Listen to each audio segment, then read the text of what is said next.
আজ আমাদের বেড়ানোর ডে 2। আজ সকালবেলা তাড়াতাড়ি উঠে আমাদের সুবর্ণরেখায় যাওয়ার কথা ছিল। তো আমরা এখন ব্রেকফাস্ট খেতে বসেছি। এইটা খেয়েই আমরা সুবর্ণরেখায় যাব। ফুলকপির তরকারি, লুচি আর পেঁয়াজ।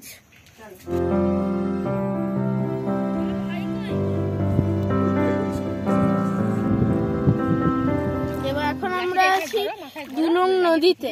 প্রথম দিন থেকে ভেবেছিলাম সুবর্ণরেখা, আজ এসে বুঝেছি যে এটা দুলুং।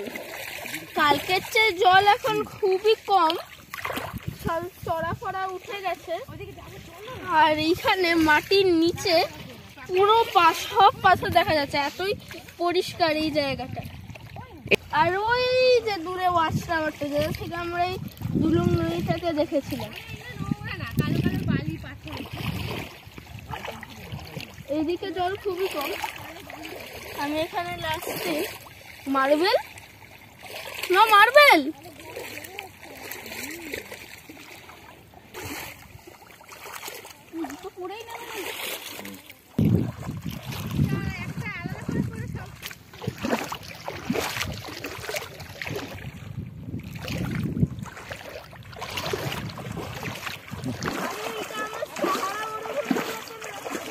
দেখেছো, বললাম একটু আস্তে আস্তে যাও।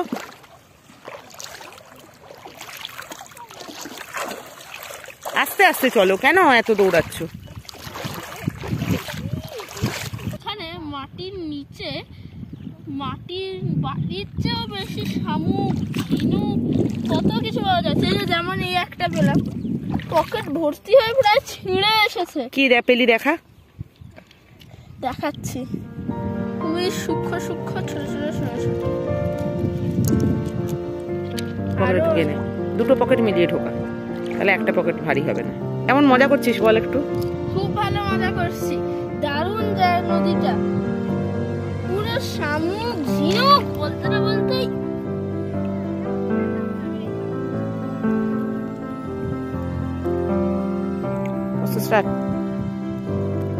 আবার এই যে এইগুলো দেখে কারোরই প্রথমে মনে আসবে এগুলো পাথর, কিন্তু এগুলো আসলে পলি মাটি, ধুয়ে ধুয়ে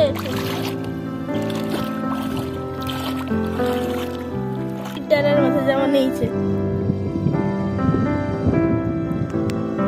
ইচ্ছা ছিল সারাদিন নদীতে থাকার, কিন্তু আমাদের আরো দুটো জায়গায় যাওয়ার কথা ছিল।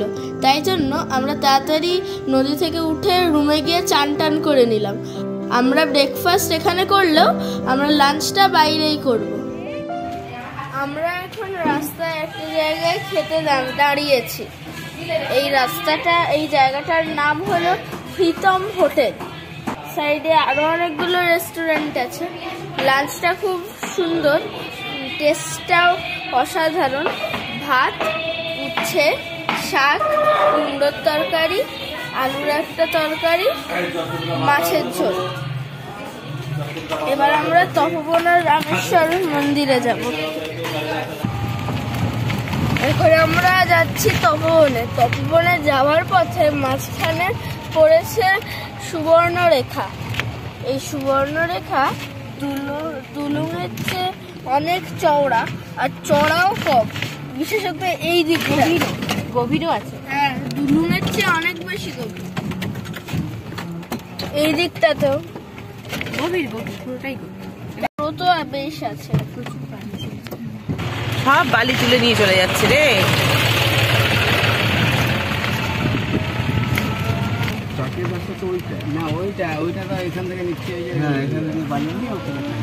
দেখেছিস কি অবস্থা, লাইন দিয়ে ট্রাক। আমি একটা জিনিস ভুল বলেছিলাম, এখানে কিন্তু চারদিকে শুধুই চড়া আর চড়া। এই ব্রিজটা পেরোনোর পর বুঝতে পারলাম, এখনো শেষ করতে পারি। আমরা তো এখনো চড়ার উপরেই আছি, শেষই করিনি এখনো। এটা আমাদের কলকাতার হুগলির চেয়ে বহুত বেশি চওড়া, তাই বেশিরভাগই চড়া পড়ে গেছে। ওই সাইডে দেখো পাহাড়ের মতো জঙ্গল মনে হচ্ছে, ওখানেই হাতিটা আছে। অবশেষে আমরা সুবর্ণরেখা নদী ক্রস করলাম। তারপর আরও ছোট ছোট 2-4টে গ্রাম পেরোনোর পর আমরা একটা জঙ্গলের মধ্যে ঢুকে পড়লাম। সেখানে নতুন রাস্তা তৈরি হচ্ছিল। আমরা আরও বেশ খানিকক্ষণ চলার পর তপবনে গিয়ে পৌঁছালাম। এটাই তো মনেই ভোজন। দেখো একবার, এখন আমরা আছি তপবনে। তপবন জায়গাটা হচ্ছে জঙ্গলের মধ্যে একটা ছোট মন্দির আছে। বলে যে দস্যু রত্নাকর বাল্মীকি হওয়ার জন্য ওইখানে ধ্যান করেছিল। ওই ঢিবিটা আজও আছে। আর এই তপবনের জঙ্গলে হাতি আছে, তাই জন্য বলা আছে যে যে অঞ্চলটা নির্দিষ্ট করা আছে ওর বাইরে না যেতে।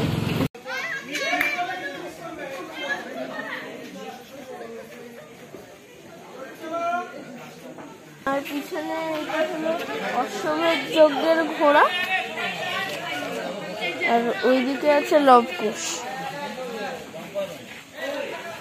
এটা হলো বাল্মীকির সমাধিস্থল। আর সীতা বনবাসের সময় এখানে থেকেছিলেন, আর তাই জন্য লবকুশের জন্মস্থানও এটা। ওইখানটায় লবকুশের জন্ম হয়েছিল। এটা হলো সেই ঢিপি। তোমরা তো সবাই জানো যে দস্যু রত্নাকর তপস্যা করে বাল্মীকি হয়েছিলেন। তো তপস্যা করতে গিয়ে তার গায়ে এমন হয়েছিল যে উইয়ের ঢিবি হয়ে গেছিল। এইটা হলো সেই ঢিবি। আমার মনে হয় এটা সেই উইয়ের ঢিবি নয়, কারণ পুরাণ রামায়ণের মতে ইন্দ্র এই ব্যাপারটা দেখে 3 দিনের টানা বৃষ্টিতে ওই ঢিপিটা গলিয়ে দিয়েছিল। তো এটা হতে পারে না যে ওইটা এতদিন অবধি আছে।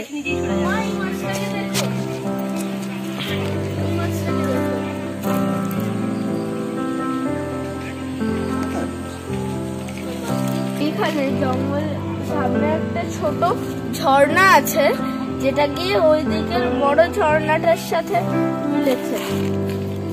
জলটা পরিষ্কার নয়, আর চারদিকে প্লাস্টিক পড়ে আছে। এখানে হয়তো পিকনিক হয়েছিল ওইখানে বেশি।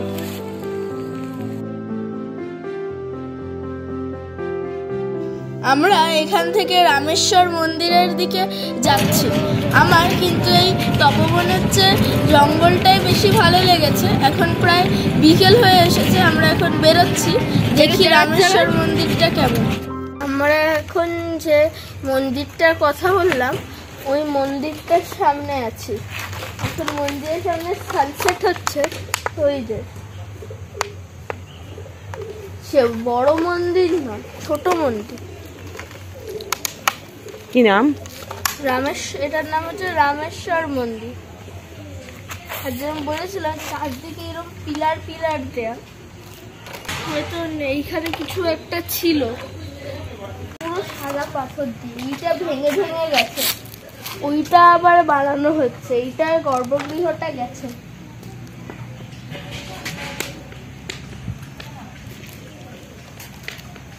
এখান থেকে দেখলে বোঝা যাচ্ছে যে এটা ঠিক স্ট্রেট নয়, গর্ভগৃহটা হেলানো।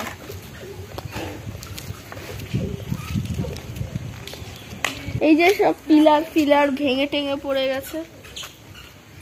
এগুলো কিন্তু পিলারই, এমনি ইট মনে হলো। প্রথমে মনে হচ্ছিল ইট। এখানে সব ফুল পড়ে আছে। এই জায়গাটা থেকে মন্দিরটা যে বেঁকে আছে গর্ভগৃহটা, ওইটা ভালো বোঝা যাচ্ছে। এই যে বাইরের দিকে আই শেপের পিলার। সব পিলারগুলোরই বেস শেপটা হচ্ছে ইংলিশ আই এর মতন, নিচটা মোটা, আর তার উপর নানা রকম কারুকার্য করা। ক্ষয়ে কয়েকটা এমন হয়ে গেছে যেন মনে হচ্ছে ওটার উপর খোদাই করে কিছু একটা লেখা আছে। এই মন্দিরটা খুবই পুরনো, অন্তত পাথর তো তাই বলছে, অন্তত 400-500 বছরের তো হবেই। চারদিকে পাথরের পিলার, সাদা পাথর দিয়ে মন্দিরটা তৈরি, আর পিলারগুলোও ভেঙে গেছে।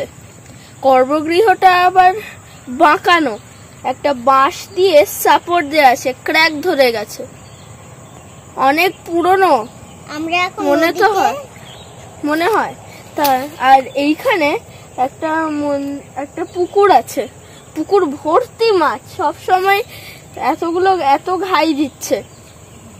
ঘাটটাও পুরনো আমলে, ভেঙে গেছে। তবে চারপাশটা সুন্দর। এর কিছুটা দূরেই সুবর্ণরেখা নদী।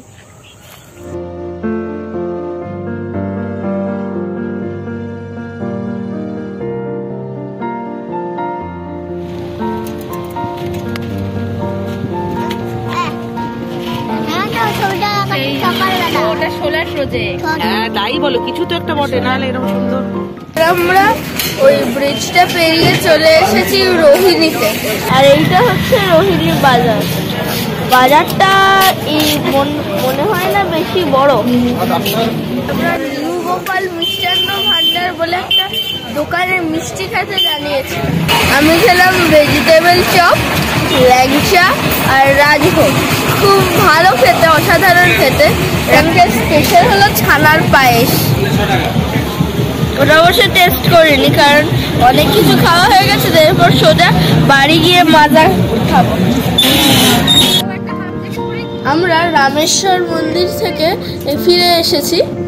তা এইসব যে এতগুলো যে জিনিস দেখলাম, তার মধ্যে আমার সবচেয়ে ভালো লেগেছে রামেশ্বর মন্দিরটা। আজ মনে হয় না খেলতে পারবো, কারণ সবাই খুব টায়ার্ড হয়ে আছে। ইনফ্যাক্ট আমিও অনেক টায়ার্ড হয়ে আছি। অনেক ঠান্ডা আজকে।